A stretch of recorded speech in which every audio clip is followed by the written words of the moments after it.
Mr. President, I just returned from the Middle East. We have 140 members of our Wyoming Air National Guard, and they are currently serving our nation, and they are stationed in Djibouti. Wyoming is very proud of these brave men and women who are fighting for our freedoms. Visiting them was a reminder of what makes America strong. It's also a reminder of the challenges that we continue to face. There's a confluence of crises all around the world, from El Paso, Texas, to Jerusalem, Israel. These terrible crises did not emerge overnight. They are the direct result of the weakness of the current President of the United States. President Biden has been weak in the defenses of our nation. It's obvious to me, it's obvious to people all around the country, it's obvious to people all around the world. Since he took office, he and the Democrats have taken a wrecking ball to so many different sources of our nation's strength. Hollowed out America's military power in favor of wokeness. It's impacted and undermined recruitment. Sold out American economic strength in favor of what? Well, big government at home and massive government spending. They traded away America's energy dominance. Why? Well, in favor of Green New Deal fantasies. And it does seem that Democrats apologize for American excellence at every turn. They've worked us and worked to make us more dependent upon our enemies. President Biden's latest energy, he would call it a move, I would call it a disaster, weakens our nation even further. The administration announced in January that it would freeze permits for liquefied natural gas exports. I view this decision as astonishingly foolish. Affordable, reliable energy is the foundation of a strong, affordable economy. America's energy revolution created many good-paying jobs all across the country, and certainly in my home state of Wyoming. It made us as a nation, energy independent. Some would go so far as to say energy dominant. And it helped us build the world's largest LNG export industry. This also gave our European allies a secure energy source. This is the time of Russia's incursion into Ukraine. This is one of the best examples of how American economic strength makes the world safer. The Republicans want to make Europe less dependent on Russia for energy sources and more connected to the United States. That's not what I see happening with this administration. Both by word and action, Democrats and this president make America and our allies more dependent on our adversaries. Attacking American energy dominance is a pattern of this administration, started on day one. Remember, it was day one that after the president gave a speech right out here at the Capitol building about how he wanted to bring the nation together, he went down and took an axe to the Keystone XL pipeline, and he opened the floodgates at the same time to the crisis that we're having at our southern border. The president restricted offshore oil drilling, and he's placed a moratorium on new coal permits on federal lands. All of these things undermining American energy security. And now comes this blow where he is cutting American natural gas exports. He's denying American good jobs, lower prices, and empowering Russia and Iran. Joe Biden has failed fundamentally what should be the goal of any president, which is to make America stronger, safer, more secure.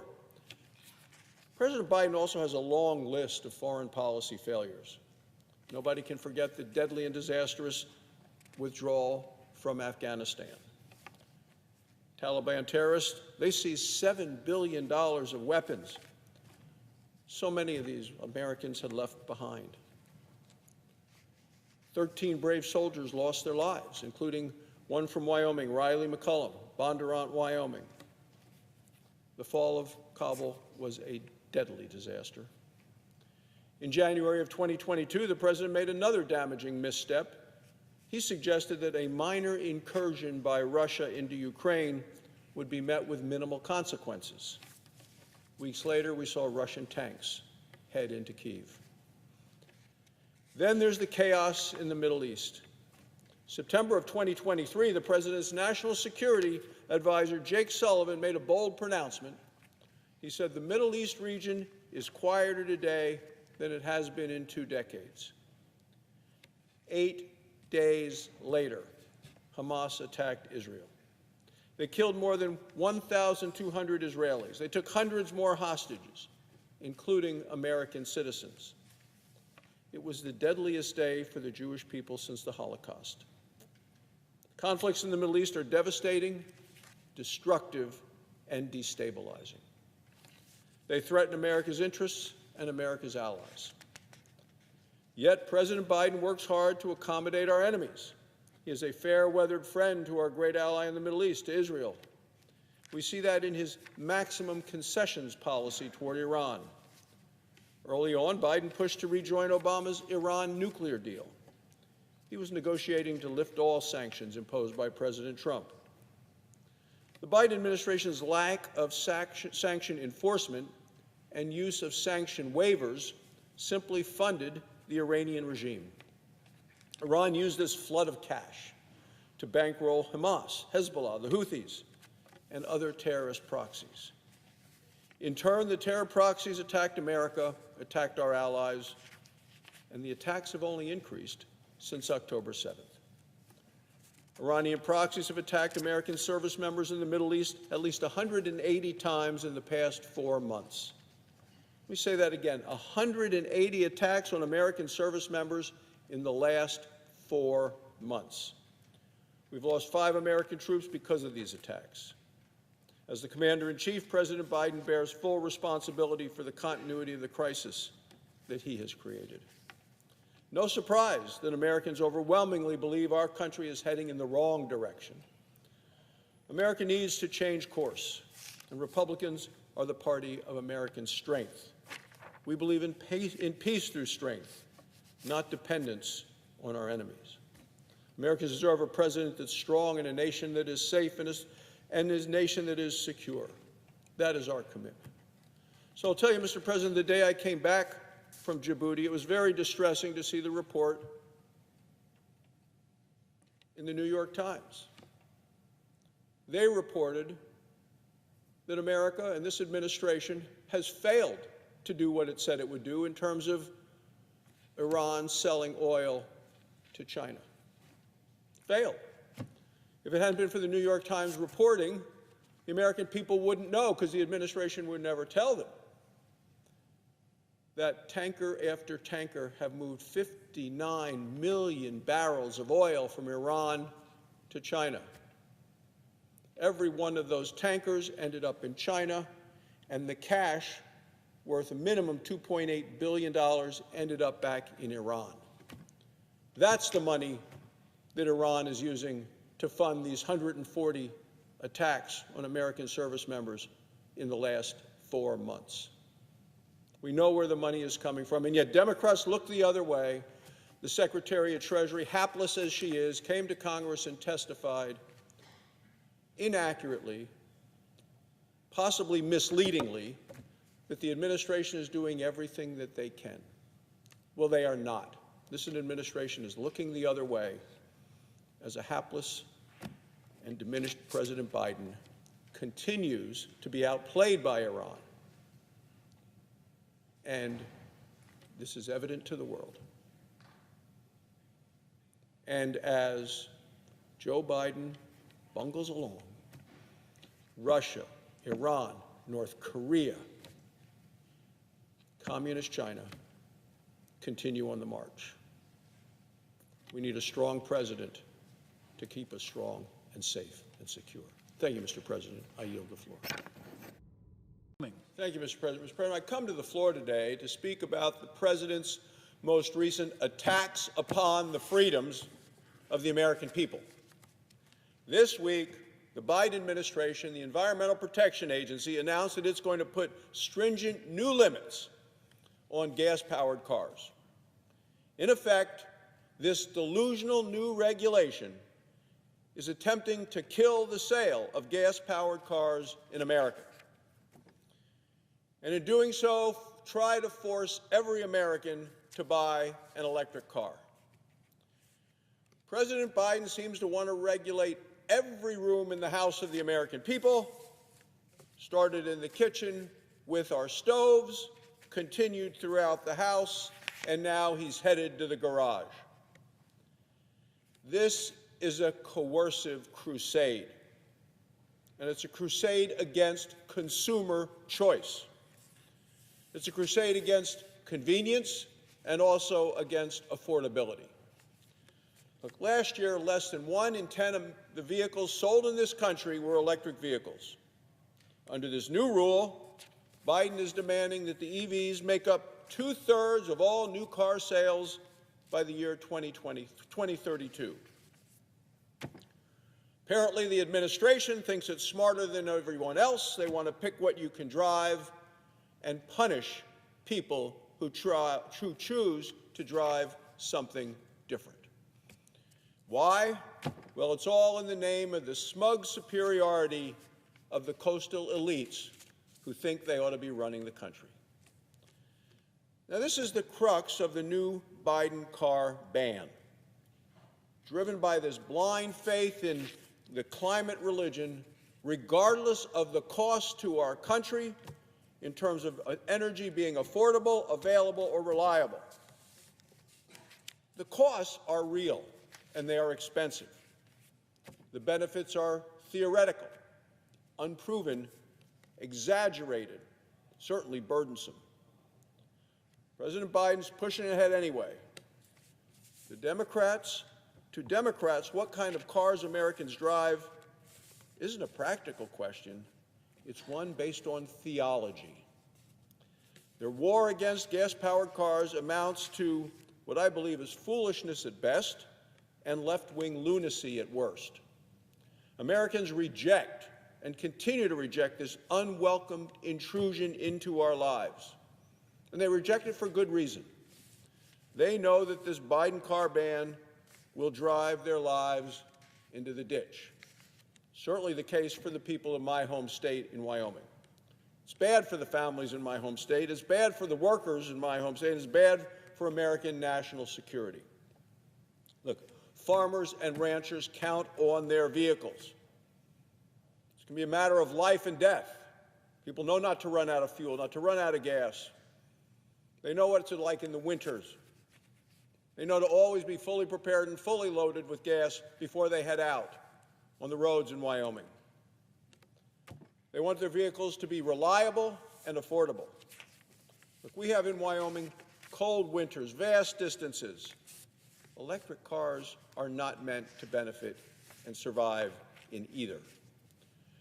President Biden's push to force Wyoming drivers to buy expensive vehicles they don't want, don't need, most families can't afford, is ridiculous and an abuse of power. Electric cars are a reasonable choice for some people. They aren't a reasonable choice for everyone. And that's why these new administrative rules are so unreasonable. Electric cars should never be Americans' only option. And no one should be forced to buy a vehicle at a time they can least afford it. Because of what we've seen with Bidenomics, that time when people can least afford things is turning to be right now. People are suffering from the costliest regulatory agenda in history and also for increasingly higher interest rates for auto loans. Try to force families to buy expensive new vehicles that they don't want, can't afford, is completely out of touch. It's also become clear that Joe Biden's car ban is going to lead to a steep loss of jobs in the auto industry, particularly union jobs, and we've heard loud and clear from the unions about it. As the CEO of Ford Motor Company, Jim Farley, said last year, electric vehicles will require 40% less labor to make than the typical traditional gas-powered vehicle.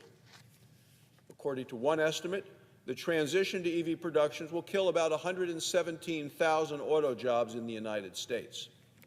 Another estimate puts that number much, much higher. It's already hitting home for some automakers and auto workers.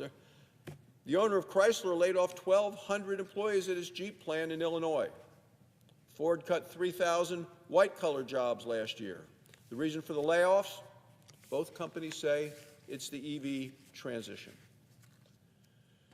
By pushing ahead with this Green New Deal fantasy, Joe Biden is pushing hundreds of thousands of union workers off the assembly line and into the unemployment line. Plus, the Biden car ban puts activist demands ahead of America's national security. I mean, that's what's happening. The President of the United States is rejecting what is needed by American workers to try to appeal to a group of voters influenced by a TikTok climate influencer who visited the White House, met with John Podesta, and is now trying to drive the administration's energy policy.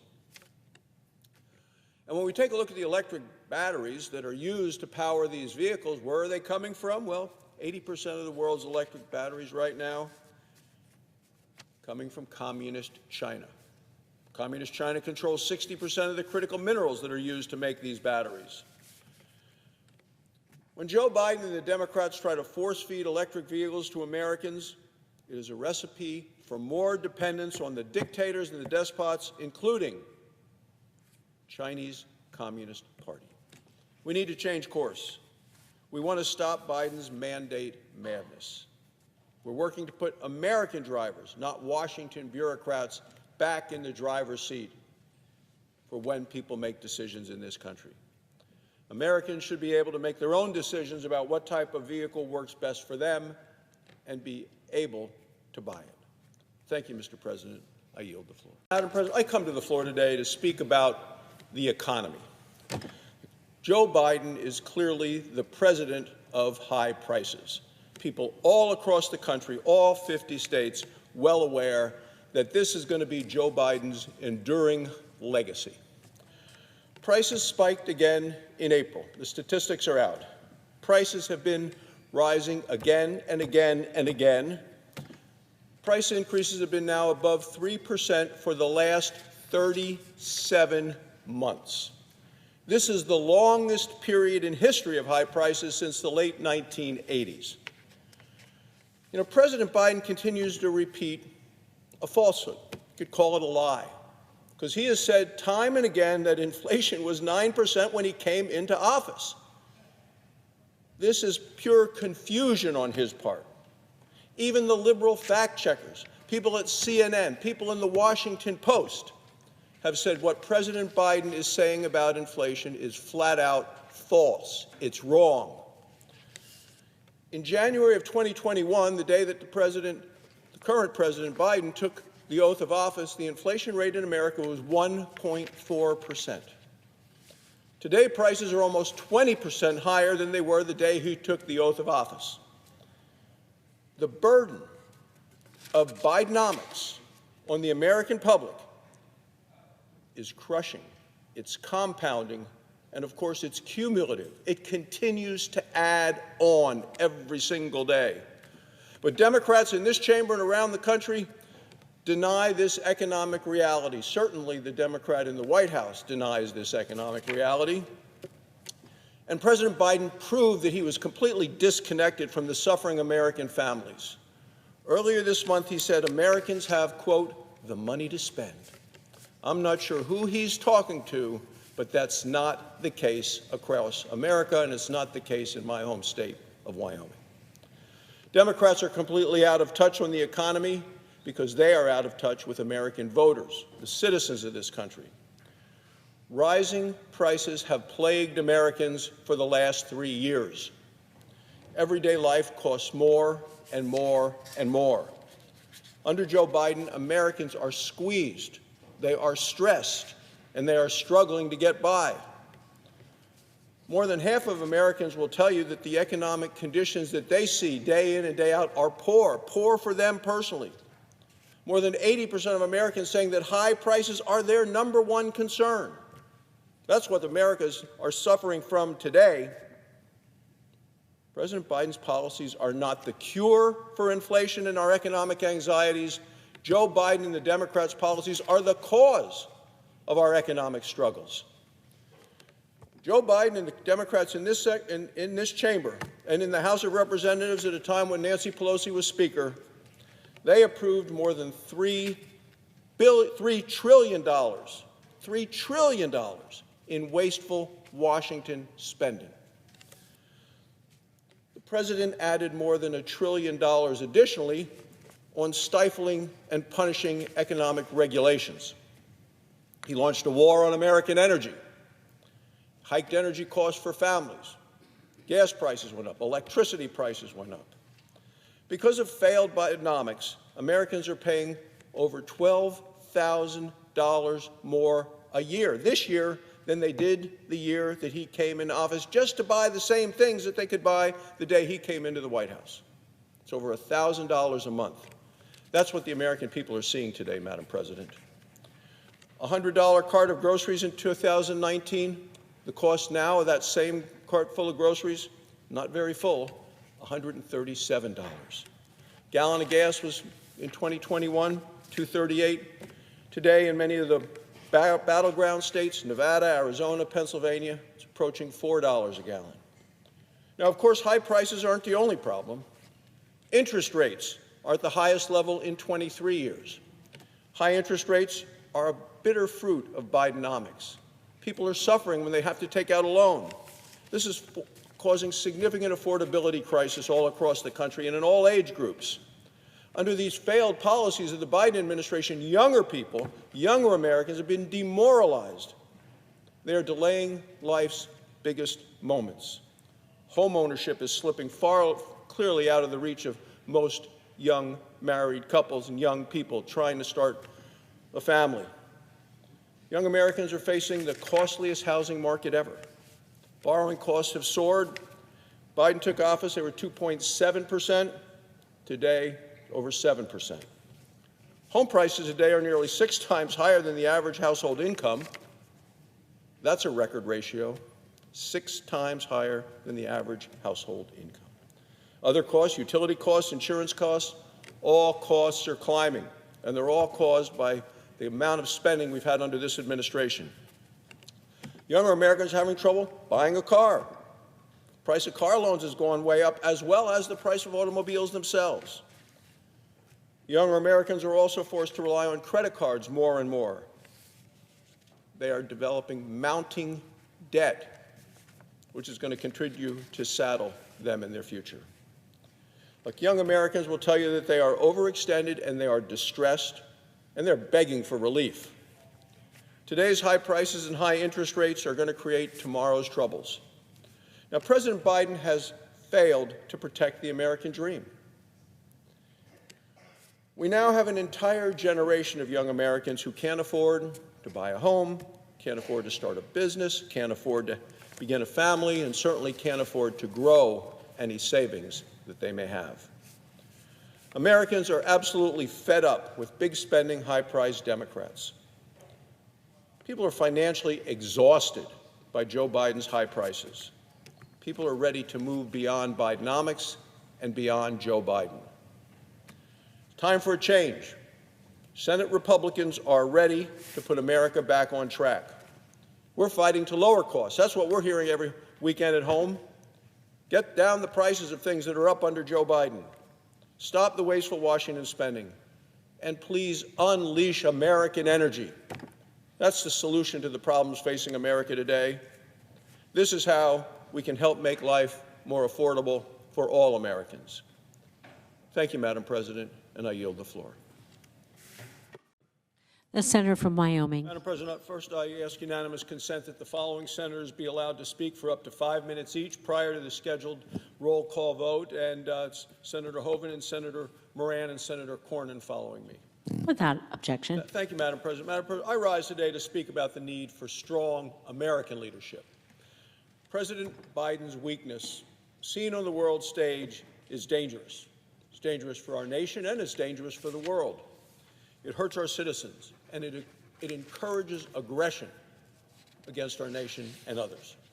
Sadly, America doesn't have strong leadership right now from the president or the vice president. Joe Biden is stumbling, he's bumbling, he's blundering into a disaster.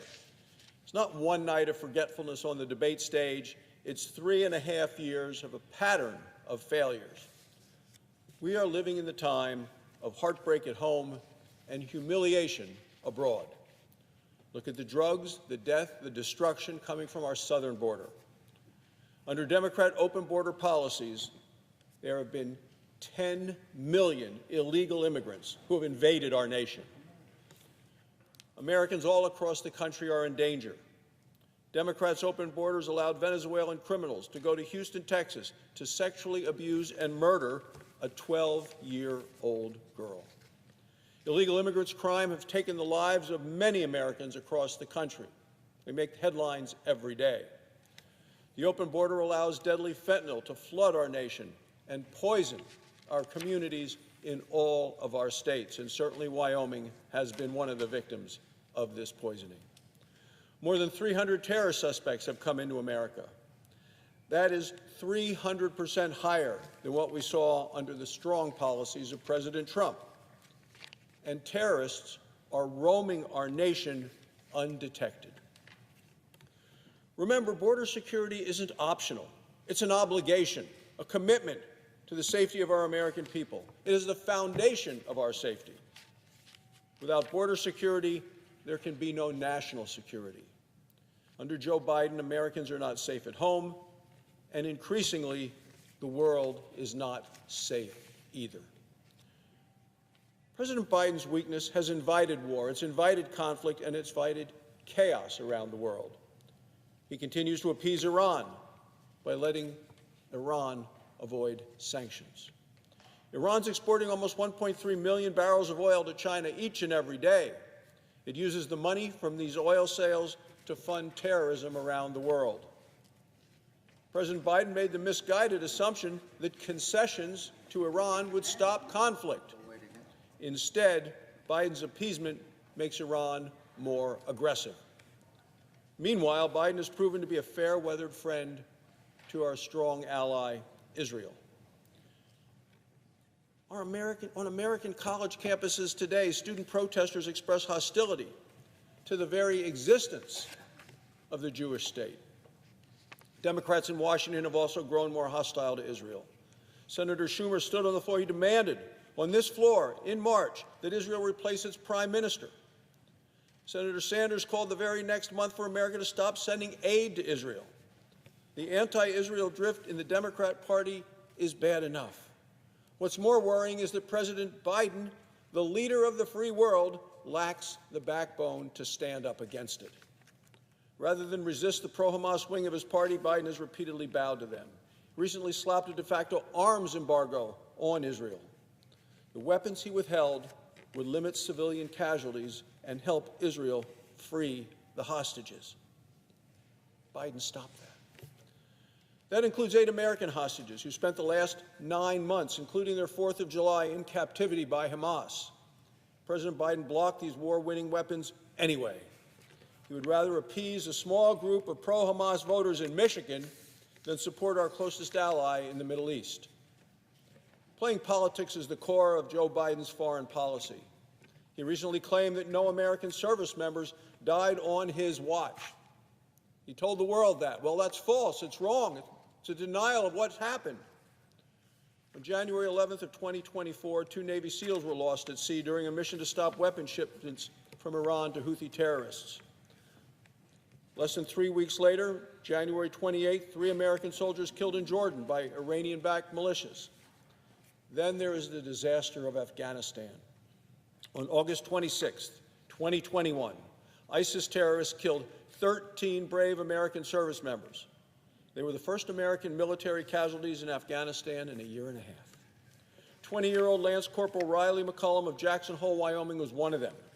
This was a young man who loved his country and left an impression on everyone he met. He was our home state wrestling champion. He had recently been married. He was about to become a father. 1,300 people in Wyoming showed up to attend his funeral. It was outdoors in a tent, 37 degrees, lasted several hours, and no one left. Because Americans deserve better than a president who forgets the sacrifices of American heroes and forgives the aggression of Americans' adversaries. Look, Joe Biden's weakness and confusion are a vivid contrast to what past presidents have done.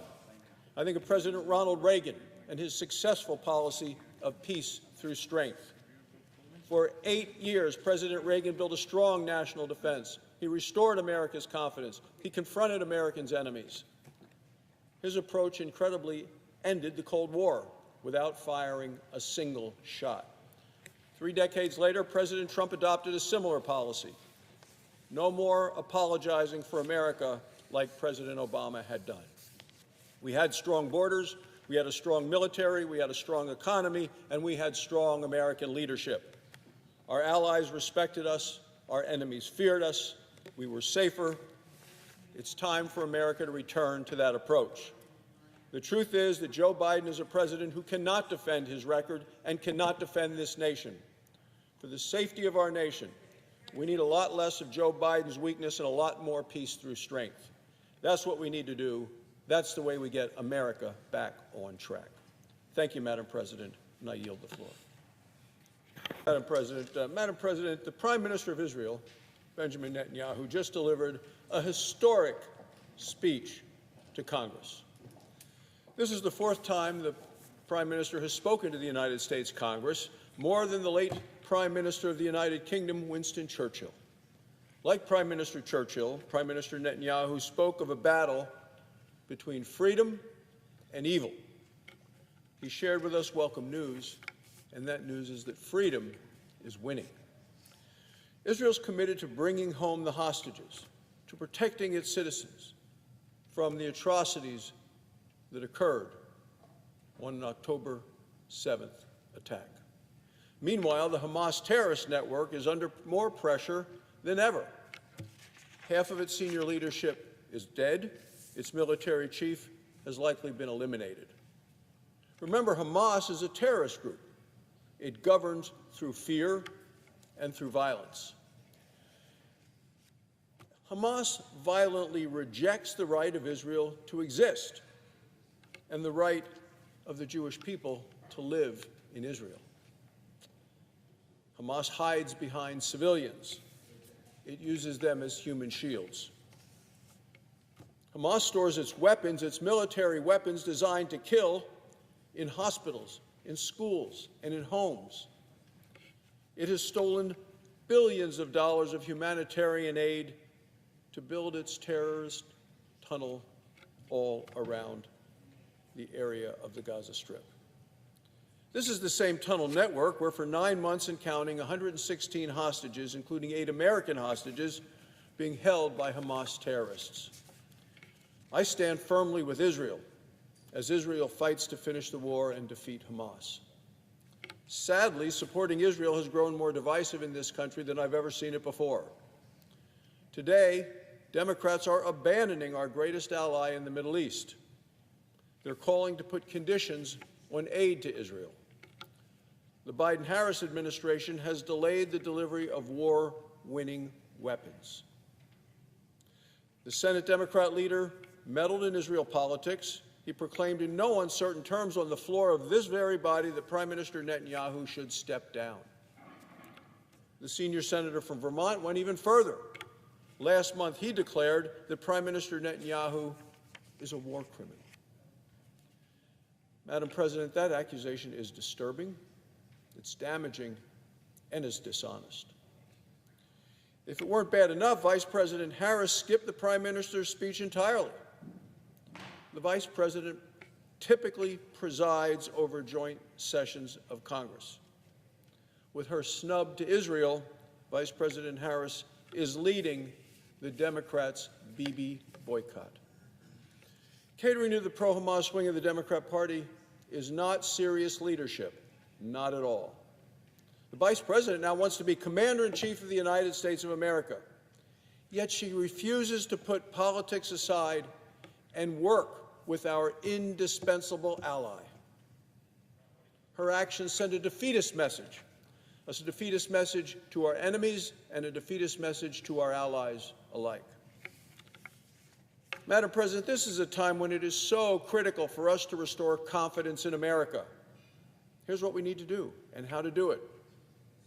You do it through peace through strength, with strong, steady, and serious support for Israel and for Israel's right to exist.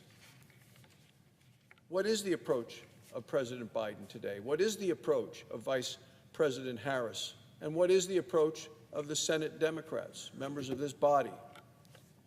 Is it continued to appease our adversaries and at the same time abandon our friends? This is a dangerous world, Madam President. It is more dangerous under the failed policies of the Biden-Harris administration. America cannot continue down Democrats' path of war and weakness. Keeping America safe requires America and Israel working together. We heard that today in the joint session of Congress. Republicans believe in Israel's mission to defeat Hamas. We understand fully what is at stake, and our support is firm. Madam President, we must unite and bring back peace through strength.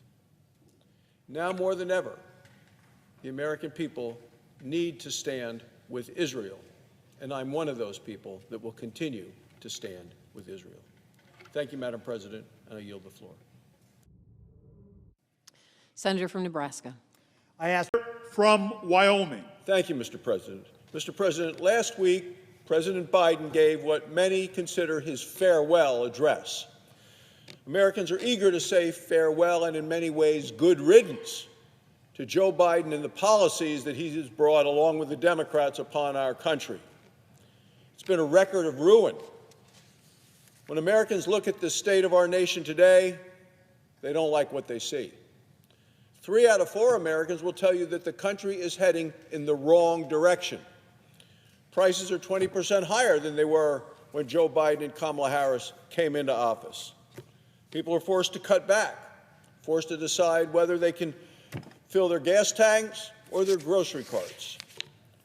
According to CNN, nearly 40% of all Americans say they worry that they can't pay their bills. So how did we get here? Well, Democrats passed trillions of dollars in reckless and radical and runaway spending. It was so unpopular as a proposal, and Congress heard from the American people how unpopular it was. It was so unpopular that at a point it was tied, the vote, and then they had to bring in someone to break the tie. Who was that person who cast that tie-breaking vote that brought us 40-year high inflation, the highest prices in 40 years, for which so many people suffer today? That person was Vice President Kamala Harris. That's right, Vice President Harris, who is now the nominee of the Democrat Party running for president.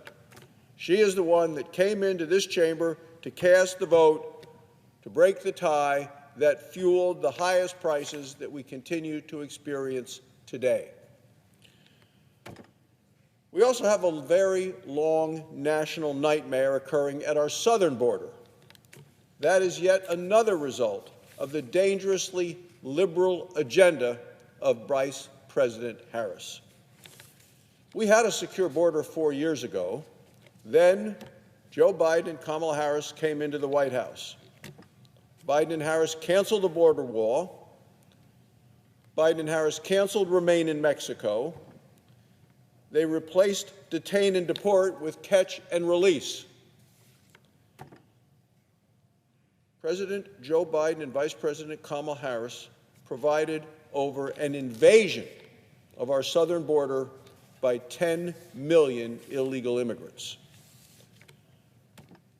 Since the time that Vice President Harris was appointed as border czar, millions and millions of illegal immigrants have come into the country. Millions and millions of more known gotaways, hiding from authorities, have gotten into this country. A total we're looking at 10 million illegal immigrants now in our communities.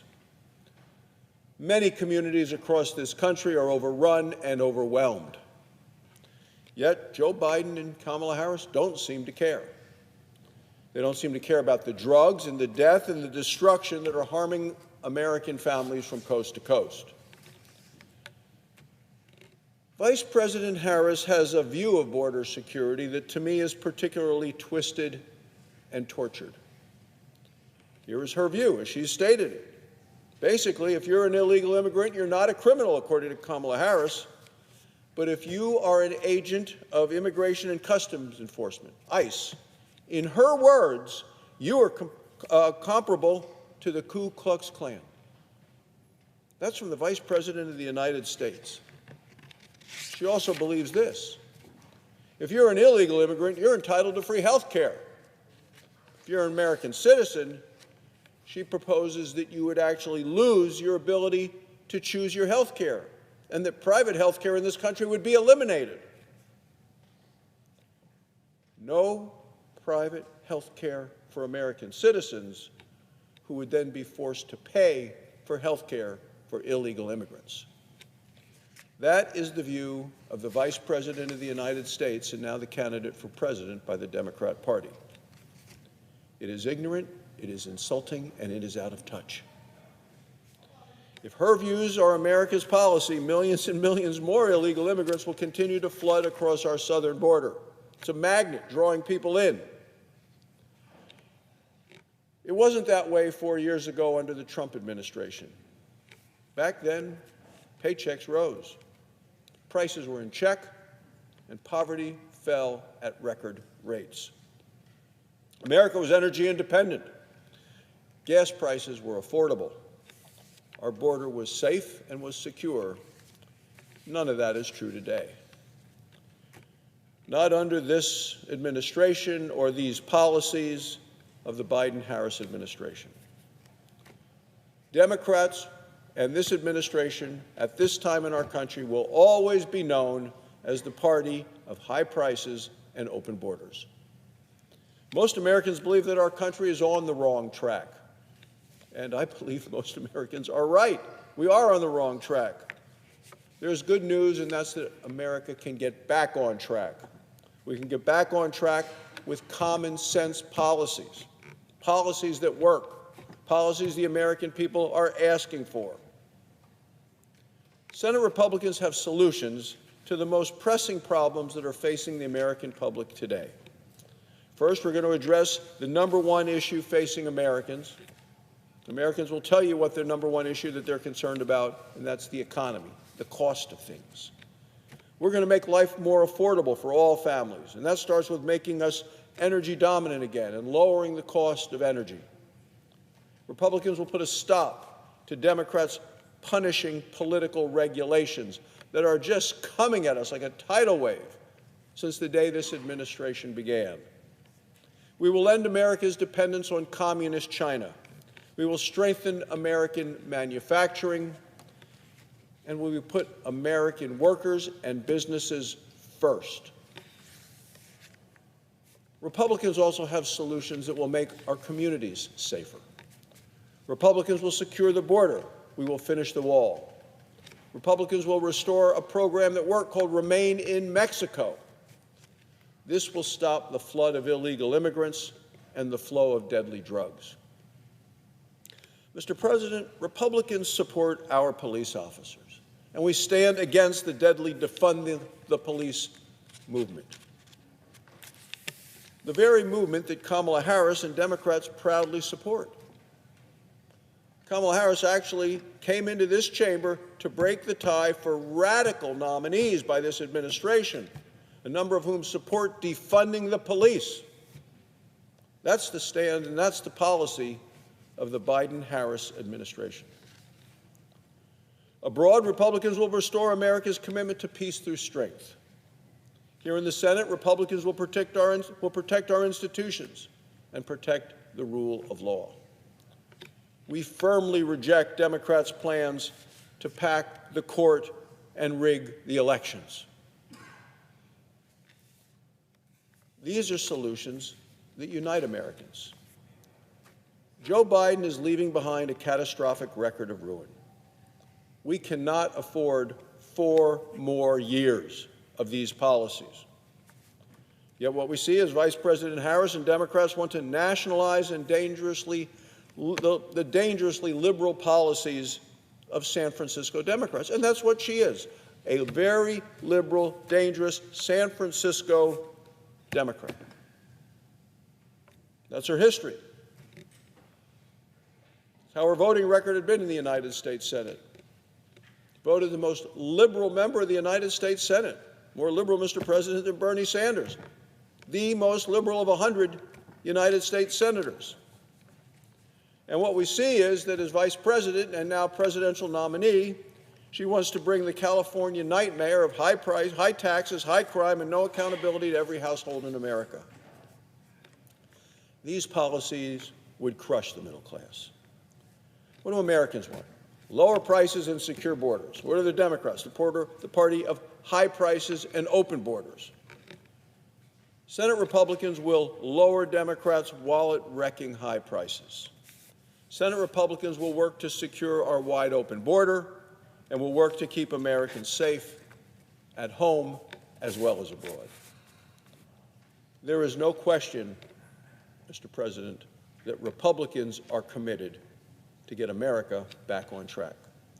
Thank you, Mr. President. I yield the floor.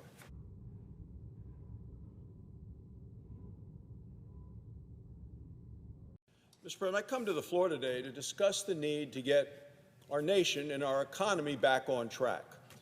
We learned this morning the new numbers have come out on inflation. Prices are higher today than they were the day that the Biden-Harris administration took over by over 20%.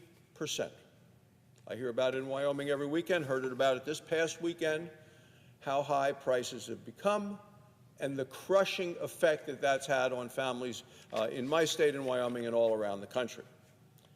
This has been going on now for over 3 years. Prices have continued to go up. And this crisis of high prices has been cumulative. The impact on families, cumulative.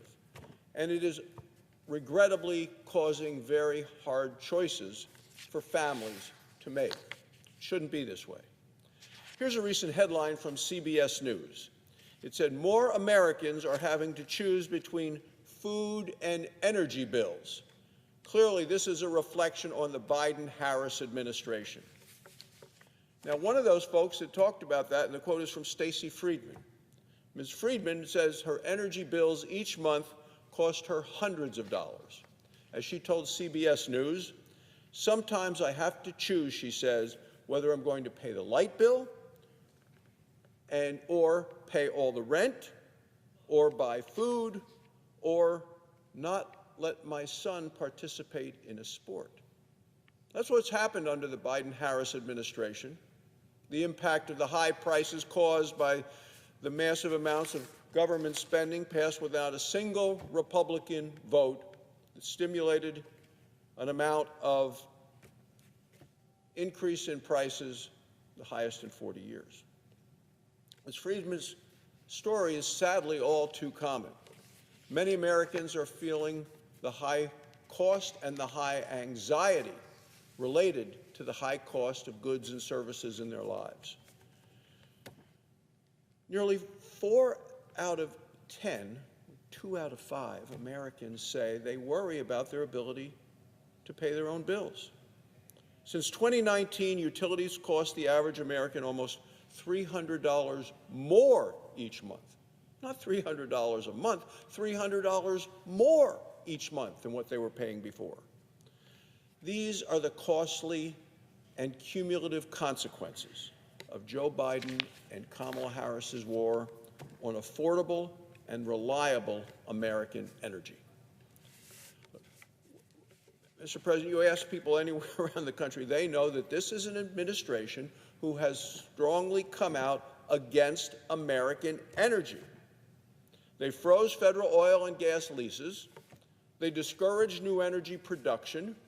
They issued regulations to ban gas-powered vehicles, the kind of vehicles most Americans drive. So it's not a surprise that high energy prices continue to bother and cause pain for American families. Month after month, year after year, Americans watch their costs go up and regrettably see their savings, if they have savings, go down.